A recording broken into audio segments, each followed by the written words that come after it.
রাহুল, আরিফ ও মেঘনা তারা তিনজন ছেলেবেলা থেকে বন্ধু।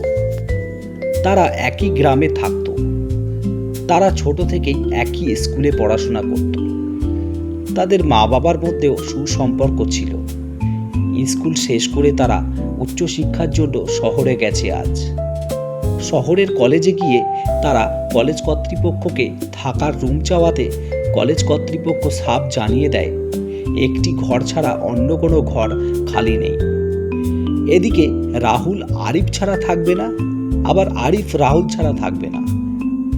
মেঘনার তো আলাদা ডিমান্ড, সে নাকি একা রাতে থাকতে পারে না। তাই তারা ভাবল কলেজের আশেপাশের কোনো একটা ফ্ল্যাট ভাড়ায় নেবে। সেই মতো তারা সন্ধান করতে লাগলো। কয়েকটা ফ্ল্যাটের সন্ধানও পেল, কিন্তু অত্যাধিক ভাড়ার জন্য তারা রাজি হলো না। শেষে তারা কলেজের দক্ষিণ দিকে একটি পুরাতন বাড়ির সন্ধান পেল।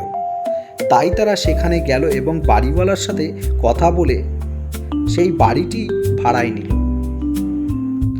রাত তখন প্রায় 11:45। চারিদিকে টিপটিপ করে বৃষ্টি পড়ছে। কলেজের একেবারে কাছাকাছি পুরানো একটি বাড়িতে তারা উঠল। বাড়িটা খুব সস্তায় পাওয়া গিয়েছিল।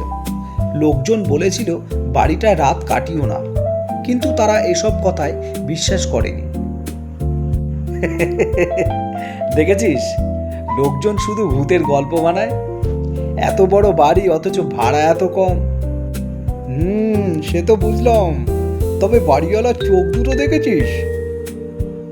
মনে হচ্ছিল কিছু বলতে চায়। আমারও কেমন যেন একটা লাগছে। এই আজকে আর রাত করিস না, চল তাড়াতাড়ি ঘুমিয়ে পড়ি। এভাবে কয়েকদিন কেটে গেল। একদিন রাত 12টা বাজতেই হঠাৎ পুরো বাড়ির বিদ্যুৎ চলে যায়। ঘরের ভেতর শুধু মোবাইলের আলো। ঠিক তখনই ট্রিং ট্রিং করে বেজে উঠল রাহুলের ফোন।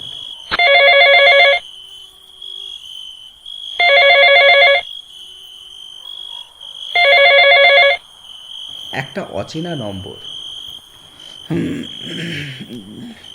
এই সময় কে আবার ফোন করলো? দেখি তো। Hello hello. রাহুল ফোন তুলে দেখলো কেউ কথা বলছে না, শুধু কারো নিঃশ্বাসের শব্দ শুনতে পাচ্ছে। রাহুল ফোন কেটে দিল। ঠিক 1 মিনিট পর আবার ওই একই নম্বর থেকে ফোন এলো।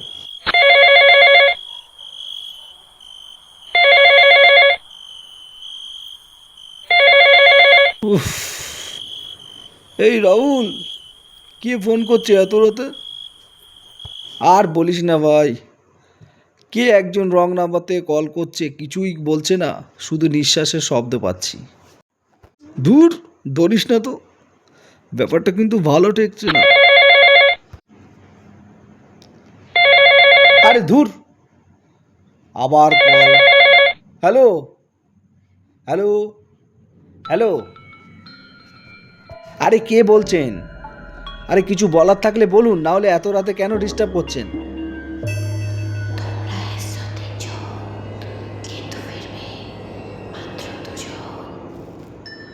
রাহুল ভয়ে ফোনটা কেটে দিল।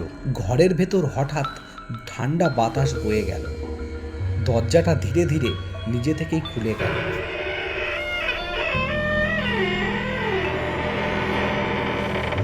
কে কে ওখানে? কে দরজা খুললো? এই মেঘনা, আমি কিন্তু নই। এরপর হঠাৎ তিনজন টর্চ নিয়ে বাইরে বেরোলো।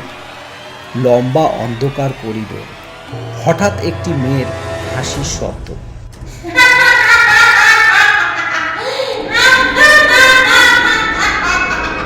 কিন্তু কাউকে দেখা যাচ্ছে না।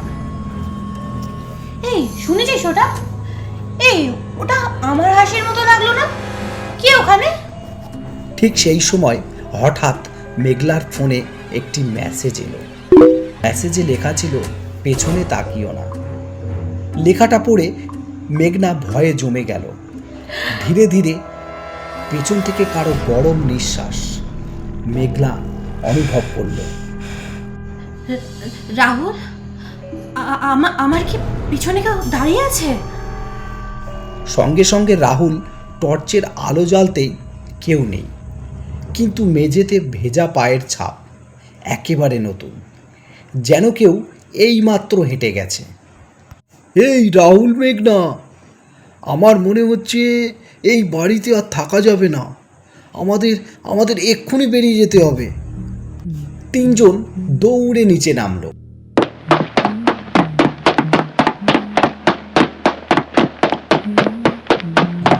কিন্তু সিঁড়ি যেন শেষ হচ্ছে না।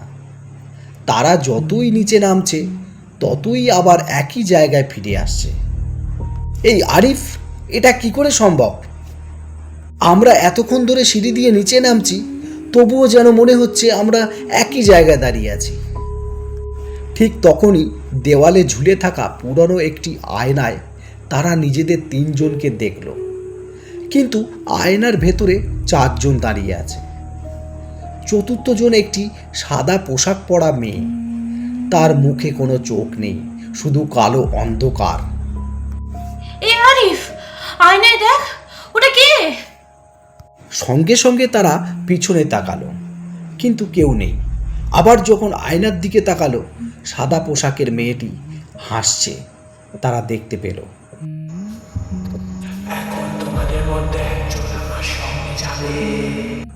হঠাৎ সব আলো নিভে গেল, চারিদিকে শুধু চিৎকার, তারপর একটা নিস্তব্ধতা।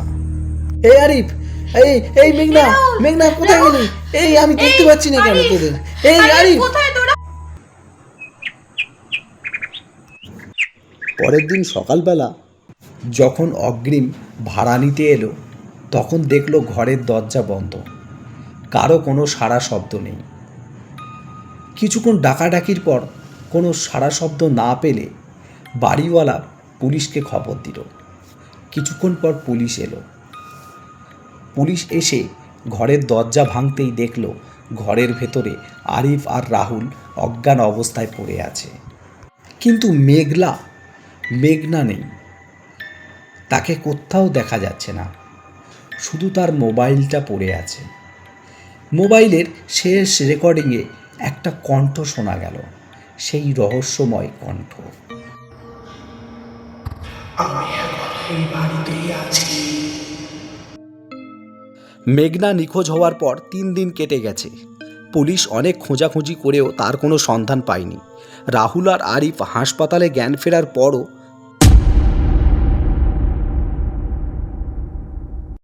আপনারা যদি এই গল্পের দ্বিতীয় পর্ব শুনতে চান, তাহলে আমাদের চ্যানেলটি অবশ্যই সাবস্ক্রাইব করুন। আর যদি কেউ ফেসবুক থেকে দেখে থাকেন, তাহলে পেজটি ফলো করুন। আমরা খুব শীঘ্রই দ্বিতীয় পর্বটি আনছি।